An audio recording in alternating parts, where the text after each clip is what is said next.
dito sa Krakow, famous ang dragon. Bakit kamo?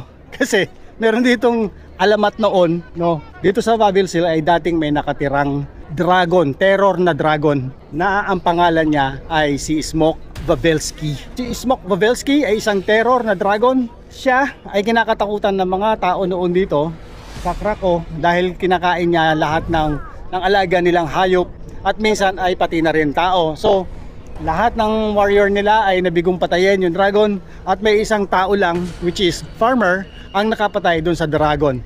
Ang ginawa ng farmer ay nilagyan niya ng yung isang sheep, patay na tupa ng maraming sulfur. Pinalamanan niya yung, inistaffan niya ng maraming sulfur yung sheep, and then ipinakain niya dun sa dragon hanggang yung dragon ay mauhaw ng uhaw na uhaw, lagi yung uhaw yung dragon, at uminom siya ng maraming tubig hanggang siya ay mamatay. Yun ang story ng dragon na yun, si Smoke Wawelsee dragon.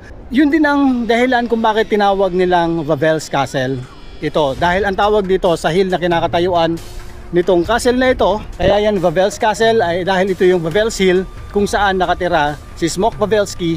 Yun ang story ng castle na ito at ng kanilang famous dragon dito sa Krakow. Ayun o, nakita ko na si Smoke. Ayun o.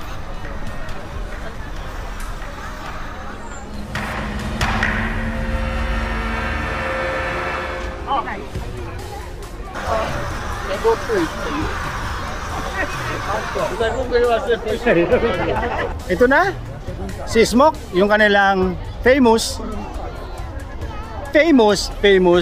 na dragon dito sa Krakow.